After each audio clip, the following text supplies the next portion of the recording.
is Abby, and last night at midnight at final goat check, she broke her leg. This is our second broken leg on the homestead here, and the other one was a boarder.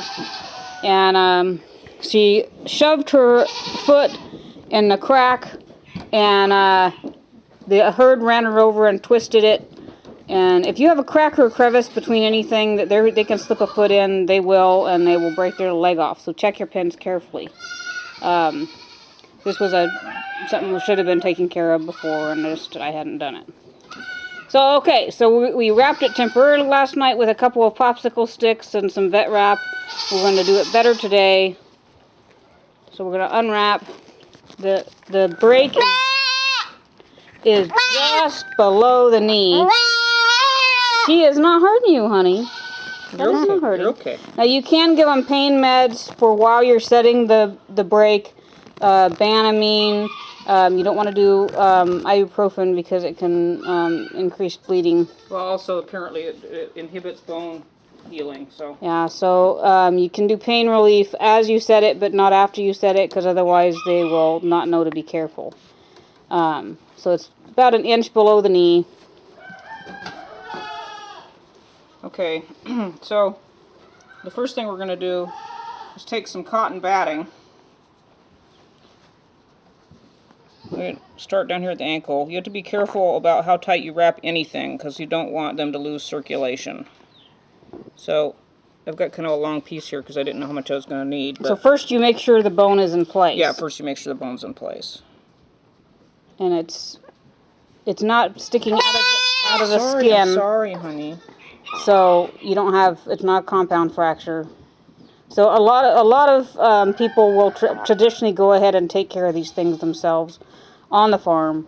It's always been done from time and eternity. So make sure that it's straight as you can.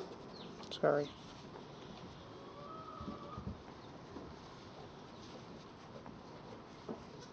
Maybe have less batting there. It's a little long. Well, some people that I've seen use a lot, so I wanted to be sure I was.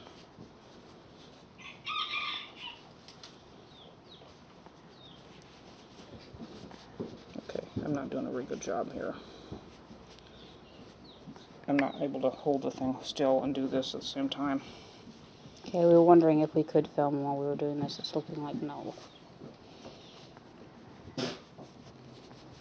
You want to include the upper and lower joints when you're doing this.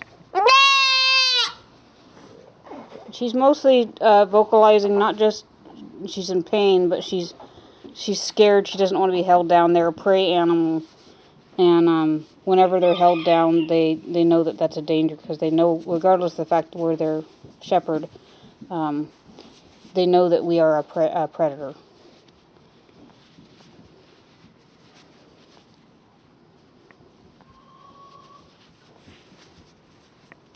Where's the elbow? You already, the elbow's way up here.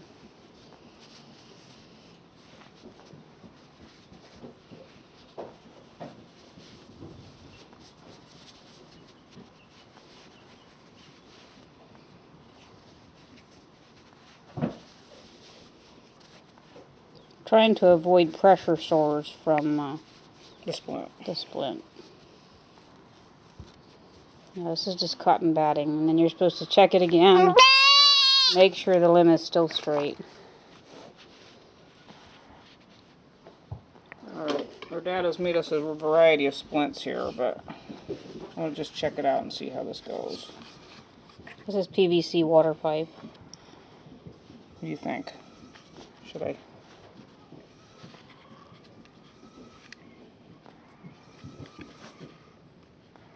Well, if you have a bigger one. This is the biggest one. Nope. Basically, That it's one's not, great. It's not. That one might be better. Yeah, that one looks like it's fitting better. So back of the leg, front of the leg. You can use a pool noodle and stuff like that. Actually, it's supposed to be on the side. Sorry. I don't know what I'm doing apparently. Her leg is sideways here, so I was having a hard time. Where's the elbows up there? Okay, so you're supposed to have the opening on the front.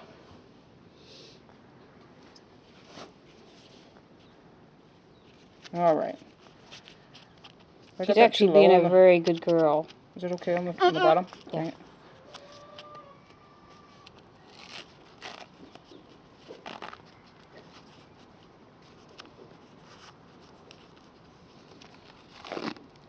I don't want to wrap too tight, but it's got to be tight enough to hold everything together. You're supposed to check after 40 minutes and make sure that the part below the splint is not cold, which would indicate you have limited circulation. You don't want her to lose her leg. So we're going to check this occasionally, not very much though during the thing, but some people check as much as every week. Some people check only once during the splinting to make sure you're not getting pressure sores under there. But when our boarder broke the leg, the vet informed us you need to take a sniff of the cast at least weekly to make sure you've not got some odor going on that'll indicate problems under there. Yeah, Should you're I almost go done. down again with the... Yeah, because it's going to get dirty in that too. So at least a couple times around. The good news is that she's in good spirits. She ate her grain this morning. She was eating hay right after it happened.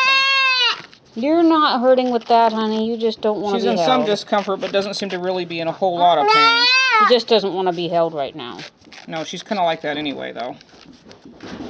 This is the goat we had that the mom rejected her from birth and then was secretly feeding her for a week. So we've had a lot of drama with her the whole time, really. Well, and she's a miniature Nubian. Miniature Nubians have more drama in their lives. Our boarder that broke her leg was also a miniature Nubian. And out of that, she's also out of the line that always was in trouble. Yeah, we have a certain bloodline. They're always just looking for trouble. If there's a bee hive, they'll find it. If there's some kind of crack or crevice to shove a hoof in, they'll do it. It's just some goats are just born that way. Seems like it. All right, apparently you're not supposed to put the tape all the way around because the tape doesn't allow for expansion. So... There's not a lot of swelling this morning, but we could definitely feel when manipulating it that it was moving back and forth. It seemed to be possibly a pretty clean break, though, so we're hoping. Oh, maybe one more. We just do the best we can as their shepherd and give them a shot. Definitely could have been a worse break. I don't remember if I mentioned or not that we're going to give her a vitamin B shot to help with her stress. And we're also going to give her some penicillin as a precaution. Apparently most people don't really seem to do the penicillin thing, but we're going to do it anyway, just in case. Being careful with penicillin that you don't hit a blood vessel. Yeah, always pull back on the plunger to make sure you don't have blood before you push it in. Okay, so we'll make a progress report here after a while to show you how she's doing. Poor little Abby, little troublemaker. She's supposed to be a milk goat next year. Hopefully we'll make the cut.